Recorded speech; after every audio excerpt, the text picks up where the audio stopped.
Coach Massey here with another episode of Move Your Feet. And today we're actually going to revisit a couple of previous episodes because in response to those episodes we actually got a dozen or so inquiries that would like us to go over some of the offset loads we used in addressing our horizontal stability activations that we utilize prior to vertical movement, and we actually utilize as standalone exercises also. So in response to these inquiries, some excellent emails, we're going to knock it back a few notches, take a little time, and have sort of a lab type setting and just look at why we regress or progress these loads. And a lot of the emails basically ask that question. What is the progression? What is the regression with the offset load? And why do you use them that way? So I'm going to call in Coach Matt. And we're gonna go over these offset loads again. So Matt, last time we did these two episodes on horizontal trunk stability. We used ultimate sandbags and we also used the tsunami bars. So what we're gonna do now is we're gonna knock it back a hair and take a look at probably the most elemental version where we start our activations. And we do this more so with our clients, our workforce clients, as opposed to our athletes. Our athletes will actually be in the second part of this. We'll show you how we do the progression to another elevation. But right now we're just going to do a single elevation movement. So Matt, we're actually going to just go split squat, no bag right now. Just a regular static split squat on the ground. So if we're trying to establish this horizontal trunk stability here, we have him up against an Align-A-Bod grid wall. If you're doing things outside, you can get a grid app on your phone and film it. We're going to make sure he has no lateral flexion, so we're going to try to keep him honest there. So if this leg is the leg that's going to take him to his highest position or his highest elevation, we're calling that the high action leg or the highest elevation leg because that's the leg that's going to get him to his highest elevation. So if he just demonstrates, he's coming from a static split squat, and just stand up, Matt. As he stands up, obviously that's the highest action leg. And when he's pressing into this quad to rise up, lighten up his glute, his entire lower kinetic chain, you'll realize that that back leg, that leg that was from the back, comes up and momentarily is basically vacant. You basically have a one-leg squat at some point during the movement, right? So let's go back down.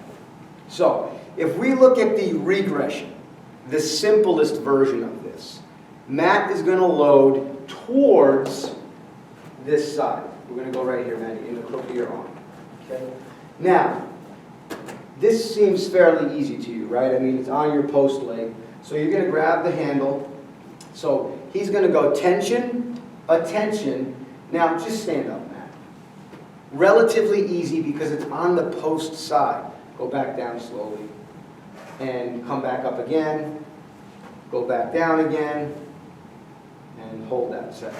Notice, again, tension, he's at attention. As he rises up, he basically gets that leg off the ground as quickly as he can. Come on up.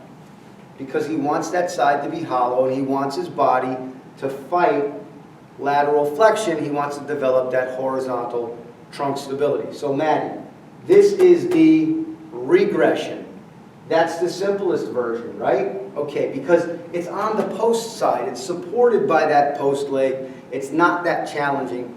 It's still a nice little activation for your typical workforce client or a person that might be on the older side. Now, how do we progress that? Well, go back down. He's in a static split squat. Now to progress it, we have to flip it the other way.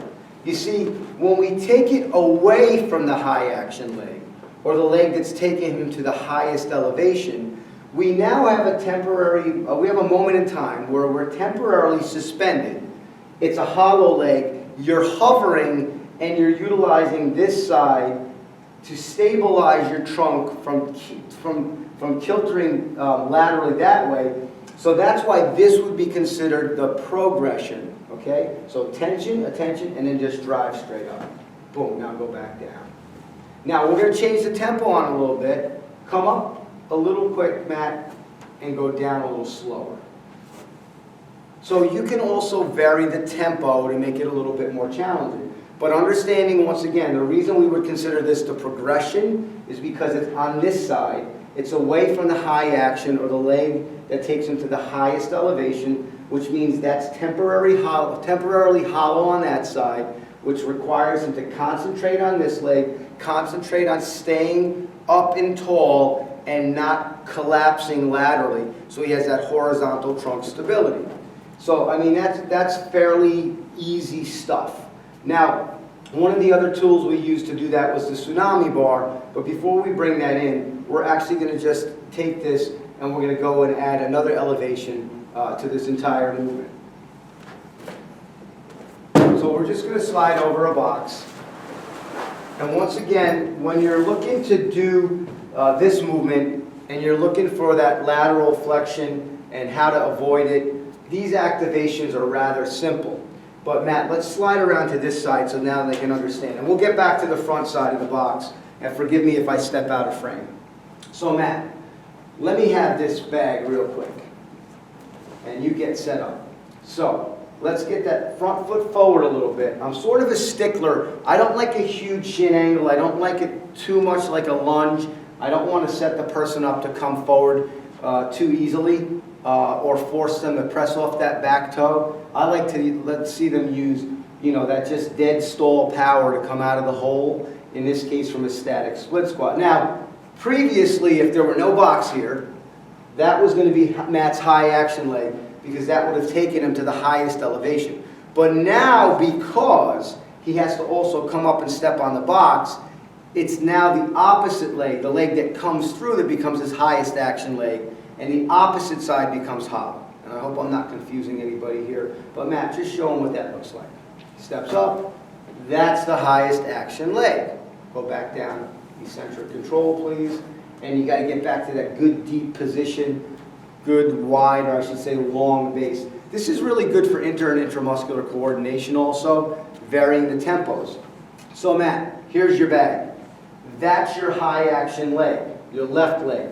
So the regression is what? It's towards the high action leg. Because as he moves, he's going to step up and he's going to have that post immediately come to support that offset load. So tension, attention, and step on up. Boom, back down. That's the regression, or the easiest way. Now Matt, let's flip around to that side of the box so you can face the camera. So we're assuring you that he's doing this the same way. His left leg is back, his right leg is forward, but his high action leg is still this side. So technically Matt is still in the regression. So Matt, now how do we go to the progression here? Boom, why? Because when he eventually steps, as this leg comes up and through, he's going to leave that opposite leg hovering or hollow. We just have now added another elevation as opposed to previously standing. So give him a shot on that one. Attention, attention, boom, and then back down. And so honestly, Matt, that's more difficult, right? So lots of different ways to add variables. Obviously, you have the lighter ultimate sandbag. You have the little bit heavier ultimate sandbag. But we're really big fans of the tsunami bar. So Matt, why don't we switch legs this time? Go ahead, get back down to the split squat, please. Okay. And you can actually, you flop legs? Okay, good. So we like the tsunami bar because obviously it's flexible, right? So it's flexible, it has an angle of deflection, and you can actually play around with getting a little oscillation and amplitude, and you can really manipulate it from being almost completely rigid to really beating you up. So Matt, if we're stepping up with that back leg, what's going to be the regression? Boom, here we go. So show him, let's Zercher load that. Now Matt's really going to be the master of his own destiny, how he may want to hold this. Sometimes, some people like to do this, some people like to hug it. So Matt, show him what that regression looks like, and step. Good. And even you see that's a little bit of a challenge, even though that's technically the regression, or the easiest version of it, because as that high action leg comes up, it's immediately supporting it. One more time, Matt. Boom. And he needs to drive on it, and then back down. Okay, now Matt, what do we do to progress the movement? Sweet. Almost knocked me out. That was awesome. Okay, that's 2 videos in a row. So, Matt, let's play around with it. Beat yourself up a little bit. Take it out. There you go. So now he's got it a little further away from his fulcrum. His high action leg is on this side. So as he goes to step, he's technically losing post on this side, and this will become a hollow side. Give him a shot, Matt. Go ahead. Whew, and then back down. And do it again. Go. Bang.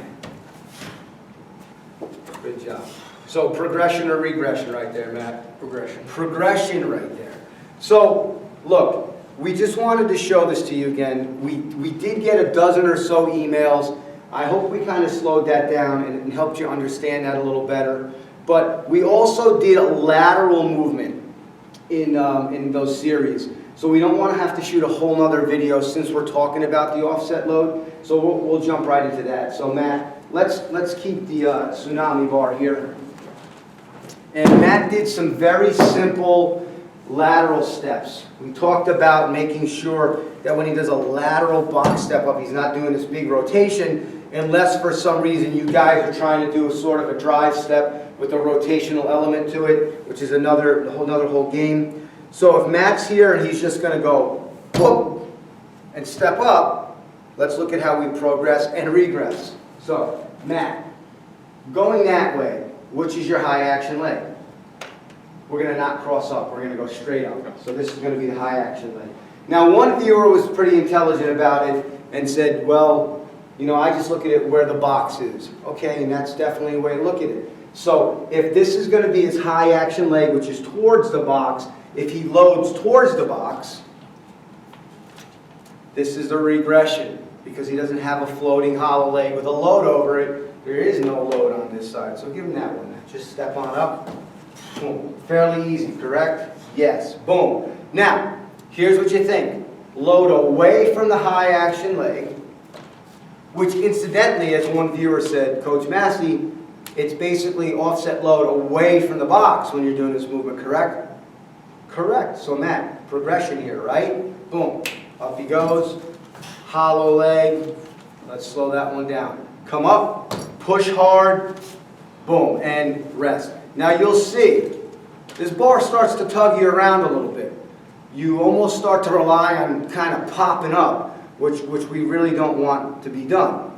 So that's just the regular lateral step. Now, the other one we did, Maddie, was we did that cross step, right? So this is where I got a few more emails about how we progress and regress this. And I'm going to kind of default to the easiest way to look at it is if it's away from the box, that's the progression. If it's towards the box, that's the regression. So let's show them the regression, which is towards the box. You're going to have to flip it, man. Because now we're going to cross up. So here's an interesting little piece here too. There's a lot that can go wrong when somebody goes to take this foot and come across. We see people sort of over-rotate and turn their foot that way. You just really want a nice, clean crossover step and a push-through. So Maddie, perform that, please. Crossover step and push-through. Requires some balance. Now, towards the box, was that the progression or the regression? That's the regression, right? What happens when we take it away from the box? Progression. Away from the moving high action leg. And listen, he's on film and he doesn't want to get drugged around and making mistakes. But listen, the further this thing gets away, the more lateral flexion you'll be fighting. You'll be lighting up your obliques and your entire trunk, be driving through into the glutes. And like I say, inter and intramuscular coordination on both the high action and then on the eccentric return. So let's give it a shot here. Make sure you get enough box when you cross over. Boom, and bang, and then down. A little more difficult there, Matt? Yeah, okay. So that's the progression. We hope we've clarified. I apologize if I didn't spend enough time on this last time. For those of you that joined our labs online, that was awesome. If you anybody else out there wants to join them, just shoot us an email at mmscny@gmail.com and we'll send you off our Zoom link invites. And we're just sort of working through these offset loads. We appreciate your time. And you know, we just encourage you to keep moving forward and growing and having that trajectory of your business and your career. just consistently grow. We pray that you guys continue to get clients, education, and continue to be part of our community of learning. We learn from each other. So this is Coach Massey here from M2 Speed, Strength, and Performance. Greatness is forged, not fabricated. That is your day.